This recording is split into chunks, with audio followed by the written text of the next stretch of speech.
Hello everyone, welcome back to the Premier Guns YouTube channel. I'm Josh. Today we have a comparison video. We see all your comments, we read every single one. People asking for comparison videos, people asking for different this, different that. We do read every single one. Please keep commenting, asking what you want us to do, what you want us to show you. This particular case we are looking at EELLs. We're looking between the classic and I would say the standard. EELL now been around since 1982, 3-ish. There is a meaning to that in this video which I'll go on to. 680 action, obviously this is top of the line Silver Pigeon area. Same basis as the Silver Pigeon, but we get a lot more with the gun. The actions are the same, the barrels are pretty much the same. We'll start at the front and move back. Barrels, we're looking at Stelium barrels, multi-choke barrels. EELL we can also get in a sporting version, so the barrels would then be ventilated. We would then have a 10x8 top rib. This particular one we've got here is the game version, so we've got non-ventilated barrels, ventilated top rib, but we have a 6mm top rib measurements, same as the classic. So barrel wise they're very much the same. They both have brass beads, they're both HP Optima multi-choked. They are both 3-inch chambered, they are both superior steel shot proofed. They're both gloss finished as well. Even on the Sporter, again gloss finish. The classic is not available in a Sporter, they only do it as a game. The EELL, the standard, which I'm going to refer to it to, they do in a Sporter. Both guns though are available in smaller calibers, so everything down 12, 20 and 28. I believe there was some 410s at some point, but you can no longer get them, so you can only find second-hand ones. They used to do fixed choke. I don't believe they do so anymore because of the steel shot. There's not really much point. People used to like them, but now, I mean, the biggest question we get asked as soon as people look at guns, is it steel shot proofed? That's what people want to know. They want future proof guns now. The new guns are future proof, they are steel shot proofed. So we've got non-ventilated barrels on the games, ventilated on the Sport EELL. Moving back, we'll start with the forends. Pretty much the same style forend, London style forend, double point checkering, fine checkering on both. Both have the same oil finish as well. The biggest difference between the two forends and the stocks, the EELL is grade 3, the EELL Classic is grade 4, so you do jump up a league in woodwork. So I mean, your next step from that is you've only got the grade 5 to go to, which would make this gun extremely expensive if they were to do that. So you do get lovely grade 4, and to be honest, you very rare do you see a bad grade 3. So again, it's the way people perceive the level of the grade of wood. We've seen 3s that look like 4s, we've seen 4s that look like 3s. Everybody's to their own. Light and dark, again, as you can see, this one's a bit lighter, this one's a bit darker.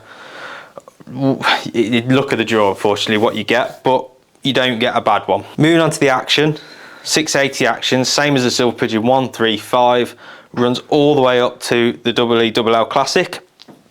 Super reliable, box lock action. Every gunsmith's got parts for them, so you're never going to have to worry about that sort of thing. At the moment, Beretta are running 10 years warranty, so if you do buy a brand new one, register it for 10-year warranty, that's completely free, worth £75. Take it, brilliant. Not that you're going to have any issues with it anyway. Moving on from the action, we do see on both guns they are side plated. They are side plated, not side locking. So as I said, they are box lock. You've got your standard 2 pins with a U-bolt. Super reliable. You don't see any issues with them. Again, designed to shoot thousands and thousands of cartridges. Engraving wise, obviously what we can see, a big difference is it is more pronounced on the Classic. So the EELL, the standard EELL, as I say, referring to, we have game seen on both sides of the action. So on this side we have pheasants flying, on this side we have woodcock, again in flight. There is some I'm not going to say deep engraving because I won't say it is deep, it's more pronounced. Obviously there's more black into the engraving, should we say, where it sticks out around the action there, around the Beretta symbol. Beautiful bit of floral, fine floral around the rest of the action, fills in the gaps. The way they've done it is really, really nice. You can't knock it. And it runs through to the fore-end iron, onto the fore-end latch as well. So pretty much everything that can be engraved is engraved. Trigger guard is engraved again. Obviously single trigger, silver, fits in nicely. Sort of glad they didn't go gold. Some people would like it, some people don't. I would prefer it the way it is. And again, on the other side, different game scene, but again, you've got that darker bit of engraving. As I say, it's not deep, but it is more pronounced. And you've got some that follow the curvature of the action as well. A little bit of darker engraving on the fore-end iron. In all fairness, it is just very, very nice. As I say, they do a scroll version as well. It's not been as popular. Some people do really like it. Probably see it more on sporters than we would game guns, but both are available. Obviously, take a look at both of them. If you wanted one, we can order one or the other. We mainly stock game, but we do get the odd scrolling as well. Moving on to the classic, obviously the first thing we can see is, as I was saying with the EELL standard, we see a lot more of that darker shadow. Again, it's not deep engraving. I do know that Beretta do a lot with their engraving now. I believe they're using 5-axis CNC machines to get the best sort of engraving you can. Some people like it, some people prefer when things are hand engraved. I do believe these are hand chased but not hand engraved, so you won't really see anything because pretty much the lasering is pretty perfect. We lose some of the game scene, so a lot more has been replaced with floral scroll. Again, you've got that shadow, as I've mentioned. You do get pheasant in flight. Superb engraving, pretty flawless, looks the part. From a distance, looks like a gun that's worth 100 grand. I think that was the idea of it. A super reliable gun that looks really, really good. On the bottom of the action, we lose the game bird that was on the EELL standard. We still retain the 686 EELL as we did on the standard version, but we do get the classic engraved on there as well, just to point out that it is the classic, even though there are more telltale signs. Again, trigger guard is engraved. So after we get past the trigger guard, we start to see a trigger tang. Now this is different to the EELL. The EELL standard does not have this, the classic does. This is actually the only part of the gun which I believe is pretty much fully hand engraved. I don't believe the screws are, but the floral patterning around the screws I believe is hand engraved. It does add that little personal touch that Beretta have gone out their way to make this gun a little bit more special than the standard EELL, and added that on there. And as well, on the bottom we see the engraving studio's name, or the engraver's name should we say, on there. So moving on, we'll show you a close-up of the EELL Classic as well. Both guns are heavily engraved on the top of the action. They are engraved all the way down to the top lever. This has got some sort of Aztec style to it. Again, on the top lever in the center, very nice. And then you've got floral scroll surrounding it. So again, they keep with the theme, floral scroll, game scene, and Aztec with this one. The EELL Classic tends to be sort of game scene and floral, less Aztec-y, shall we say. Moving down, obviously they are both, again, like I say, 680 actions.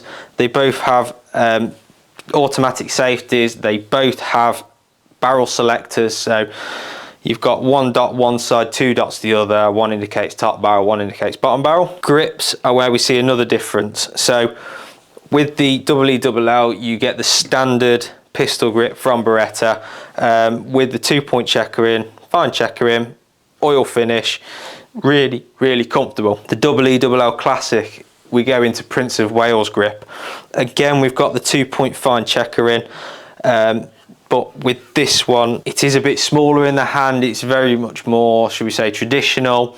It can be a little bit small for some people, but I do have a fix for that, and I'll tell you that shortly. Moving back into the stock, again, they've both got the same finish, both got a nice oil finish. These particular ones both have the hard heel plates that come with the guns, keeps it more traditional looking, game orientated. A lot of people like that, a lot of people prefer that. However, you can take these off and put the microcore pads on there. So this will take the field version of the microcore pad, so the field being slightly smaller, the sporter being slightly longer.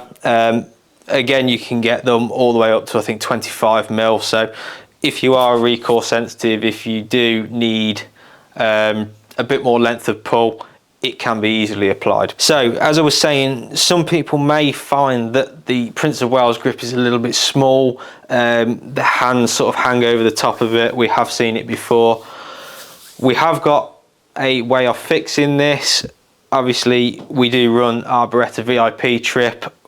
Our CEO has actually got one of these guns, the EELL Classic, the game scene, and he had a custom stock made for himself. He was left-handed. Again, I will mention that both guns are available in left hand as well. He actually had a standard pistol grip fitted to a Classic, so it made it a little bit more personal again. You really don't see many of those about. It does make the gun, in a sense, to some people more usable, especially if you've got big hands, but you really want the 680, 687 EELL. Fun fact, 686 was originally for, it was classed as the scroll work gun. 687 was actually classed as the game scene gun, so that's where the two differences in the numbers come from. Fun fact. Both guns, there are a slight difference in price, but again, you are going from grade 3 to grade 4 woodwork. Actions are pretty much identical internally. Engraving is more pronounced on the Classic than it is on the EELL standard. Absolutely nothing wrong with the engraving on the standard though. Same with the scroll work. So that's pretty much the differences between the two guns. There is a wood upgrade, there is a bit more to the engraving on the Classic. You've got the trigger tang, you've got they're both steel shot proof, they're both 680 actions, they're both using Stelium barrels. They are both cracking guns. As if by magic, two more guns have appeared. What we've got here, so these are currently available at Premier Guns. We have something quite special. We have a EELL Deluxe. So this gun was originally almost the top of the tree, so this would be where perhaps the SL3 is now. There was another one called the Jubilee, which was the top of the tree. That was completely hand engraved, very deep engraving. Again, oil finished high grade wood, 6mm top rib. Really special gun. This one is the Deluxe, so again we'll show you some close-ups, but on the bottom you've got 686 EELL Deluxe. This one is laser engraved but hand chased, so the hand engraving made the engraving much deeper, much more pronounced, much gave the gun that special touch. So if you couldn't afford a Jubilee, this was essentially a Jubilee, but the engraving was slightly, well, it was laser done. But you don't see many of these about. These were a limited run as well. I believe there was 100 of these. We do have this one here at Premier Guns. This is available, so if you are interested, please give us a call.